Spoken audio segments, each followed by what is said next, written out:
মৰমৰ ছাত্ৰ ছাত্ৰীসকল, মই আজি তোমালোকক ৰাজ সংস্কৃতৰ পাঠ শিকাম আৰু পাঠটোৰ নাম হ'ল ভাৰুণ্ড বিয়োগৰ কথা। এতিয়া মই পাঠটো অসমীয়া কৰি দি আছোঁ আৰু মোৰ নাম শ্ৰী দেৱকুমাৰ শৰ্মা। মই তোমালোকক পাঠটো অসমীয়া কৰি দি আছোঁ, তোমালোকে চাই ল'বা। মধুৰজল নামকে সৰোবৰে পুৰা ভাৰুণ্ডা নাম বিহগা প্ৰতি বসন্তি স্ম। পুৰণি কালত মধুৰ জল নামে সৰোবৰত ভাৰুণ্ড নামৰ চৰাইবিলাকে বাস কৰিছিল। তেচাম উদৰম একম গ্ৰীৱে চ দে পৃথক পৃথক ভগত। ইহঁতৰ এটা পেট আৰু দুটা পৃথক পৃথক ডিঙি আছে। অথ তেচাম মধ্যাত কশ্যপি বিহগস্য একয়া গ্ৰীৱয়া পুত্ৰপি একম অমৃততুল্যম মধুলম ফলম প্ৰাপ্তম। ইয়াৰ পাছত ইহঁতৰ মাজৰ কোনোবা এটা চৰাইৰ এটা ডিঙিয়ে ক'ৰবাত এটা অমৃততুল্য মধুৰ ফল পালে। অথ দ্বিতীয়া গ্ৰীৱয়া গঠিত। ইয়াৰ পিছত দ্বিতীয় গড়টোৱে ক'লে মধ্যমপি অৰ্ধম অৰ্পয়, মোকো আধা দিয়া। কিন্তু প্ৰথময়া গ্ৰীৱয়া নদত্ত, কিন্তু প্ৰথম গড়টোৱে নিদিলে। তদা দ্বিতীয়া গ্ৰীৱয়া, তাৰপাছত দ্বিতীয় গড়টোৱে কৌপাত খঙেৰ কুটুপি একম ক'ৰবাৰ পৰা এটা বিষাক্ত ফলম আদায় খাদিতম, বিষাক্ত ফল লৈ খালে। তেন চ খাদিতেন বিচেন, আৰু সেই খোৱা বিষৰ দ্বাৰা একোদৰতাত এটা পেট হোৱা বাবে তস্য বিহগস্য এব, সেই চৰাইটোৰ মৃত্যু হৈছিল। তেন চ গ্ৰীৱয়োৰপি প্ৰাণহানি অভৱত, আৰু সেই ডিঙি দুটাৰো প্ৰাণহানি হৈছিল। একোদৰা পৃথক গ্ৰীৱা অন্যান্য ফলসাধকা, এটা ফল পৃথক পৃথক ফল অন্যান্য ফল খায়, মিলেৰে নাথাকিলে বিনাশ হয়, তেনে ভাৰুণ্ড চৰাইৰ কথা। এই পাঠটো তোমালোকক মই অসমীয়া কৰি দিলোঁ। তোমালোকে ঘৰত নিজে নিজে অলপ চেষ্টা কৰিবা। তাৰে পিছত ইয়াত অলপ ব্যাকৰণ দিয়া আছে, সেই ব্যাকৰণখিনি মই তোমালোকক কৈ আছোঁ। প্ৰথমতে তোমালোকে সন্ধি ভাষাখিনি চাই লোৱা। এতিয়া সন্ধি আছে, প্ৰথম কশ্যপি আছে, কশ্য যোগ কপি, তাৰপিছত কুত্ৰাপেকম অৰ্থাৎ কুত্ৰ কপি একম, তাৰপিছত দিয়া আছে মধ্যমপি, মধ্যম যোগ কপি, কুত্ৰ কপি একম, এতিয়া লিখিবা তুমি কুত কপি একম। তাৰপিছত লেখা একোদৰতাত, একোদৰতাত, এইখিনি হ'ল সন্ধি। তাৰপিছত তোমালোকে এতিয়া যিখিনি আমাৰ শব্দ অৰ্থ দিয়া আছে, এই শব্দ অৰ্থখিনি চাবা, চাই ধুনীয়াকৈ মুখস্থ কৰবা আৰু ধুনীয়াকৈ বহীত নোট কৰি ধুনীয়াকৈ লিখি ল'বা। তাৰপিছত তোমালোকৰ এইখিনি যথেষ্ট উপকাৰ হ'ব, আৰু এইখিনি মই যেতিয়া ক্লাছ হ'ব তেতিয়া মই সুন্দৰকৈ তোমালোকক কৈ চাই দিম। ধন্যবাদ। তাৰপিছত তোমালোকে উপদেশ মালা নামৰ পাঠটো চোৱা। অজৰা অমৰগত প্ৰাজ্ঞ বিদ্যাম অৰ্ধংশ চিন্তয়ে গৃহীত ইব কেচেচু মৃত্যুনা ধৰ্ম অচৰে। পণ্ডিতসকলে অজৰ অমৰ বুলি বিদ্যা আৰু টকা পইচাৰ কথা চিন্তা কৰে, মৃত্যুৱে চুলিত ধৰি আছে বুলি ধৰ্ম আচৰণ কৰে। চলতি একেন পাদেন তিষ্ঠতি একেন পণ্ডিত ন সমীক্ষং কৰ্মস্থানম পূৰ্বম আহিতনম থজে। পণ্ডিতসকলে এখন ভৰিৰে খোজকাঢ়ে আৰু এখন ভৰিৰে থিয় দিয়ে। আগৰ ঠাইখিনি চাইহে পিছৰ কষ্ট ত্যাগ কৰে।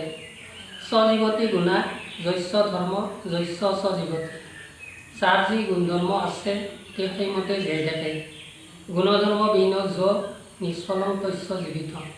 গুণধৰ্মবিহীনজনৰ জীৱনটোই নিষ্ফল। কৰ্তব্যম এব কৰ্তব্যম প্ৰাণৈকণ্ঠ গতৰপি, অকৰ্তব্যম ন কৰ্তব্যম প্ৰাণৈকণ্ঠ গতৰপি। প্ৰাণটো কণ্ঠলৈ গ'লেও কৰিব লগা কামখিনি কৰিবই লাগিব, প্ৰাণটো কণ্ঠলৈ গ'লেও কৰিব নলগাখিনি নকৰিলে হ'ব। বালাতপি গ্ৰহিতব্যম যুক্ত মুক্তং যৎভৱে ৰবেৰ বিষয়ে কিন্ন প্ৰতিপক্ষ প্ৰকাশন। সৰু ল'ৰাৰ পৰাও যুক্তিপূৰ্ণ কথা গ্ৰহণ কৰা উচিত। সূৰ্য অবিহনে চাকিৰে পোহৰ নহয়নে? উদ্যমে নহয় সিদ্ধান্তে কাৰ্যানি ন মনোৰথ হয়।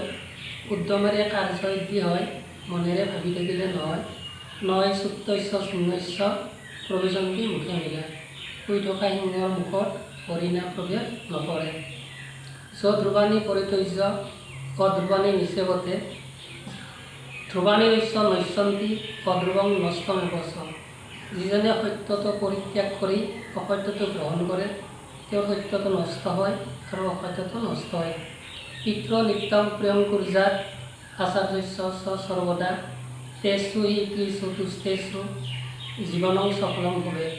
পিতৃ মাতৃ আৰু আচাৰ্যক সদায় সন্মান কৰিব লাগে। এই তিনিজন সন্তুষ্ট হ'লে জীৱনটো সফল হয়। তোমালোকে এতিয়া বুজি পাইছা না? যদি তোমালোকে ৰুমত চেষ্টা কৰা তেতিয়াহ'লে তোমালোকে ধুনীয়া কৰি মুখাস্ত কৰিব পাৰিবা। আৰু প্ৰথম অৱস্থাত তোমালোকে মুখাস্ত কৰি ল'বা। তাৰপিছত অসমীয়া কৰাৰ কাৰণে অনুবাদ কৰাৰ কাৰণে চেষ্টা কৰি থাকিবা। আৰু লাহে লাহে লাহে এটা দুটাকৈ গোটেইখিনি মোক যেন তোমালোকৰ শ্লোককেইটা মুখাস্ত হয় সেইখিনি বুলি চেষ্টা কৰিবা।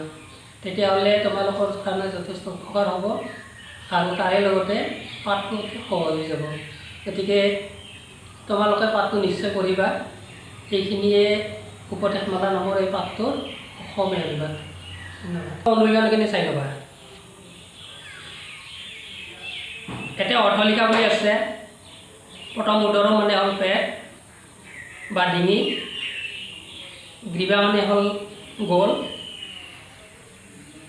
অসংহত মানে মিলেৰে নথকা। তাৰপিছতে সংস্কৃত অনুবাদ আছে। এখন নগৰত একস্মিন নগৰে এটা ফল এখন ফলম, এজনী ছোৱালী একা বালিকা, দুজনী ছোৱালী দে বালিকে, এটা মিঠা ফল এখন মধুৰম ফলম। এইখিনি হ'ল অনুবাদ। তাৰে পিছত শ্লোকটোত দিয়া আছে একোডৰা পৃথক গ্ৰীৱা, অন্যান্য ফলসাধকা, অসংহতা বিনশ্যন্তি, ভাৰুণ্ডা বিহগ যথা।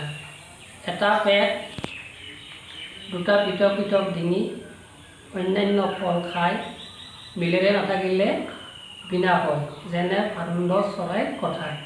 এই শ্লোকটো তোমালোকে ধুনীয়া কৰি প্ৰথমতে শ্লোকটো লিখি ল'বা। তাৰে পিছত অসমীয়া অনুবাদ কৰি লিখি ল'বা। লিখি লৈ মুখাস্ত কৰিবা। বুজি পাইছ? তাৰপিছত এবাৰ মই আৰু পাঠটো তোমালোকক মাতি দিছোঁ, চাই লোৱা। অকল মই সংস্কৃতখিনি মাতি দিম।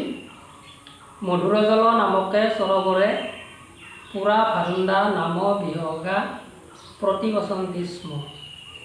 তেষাম উদৰম একম গ্ৰীৱে চ দে পৃথক পৃথক ভৱত।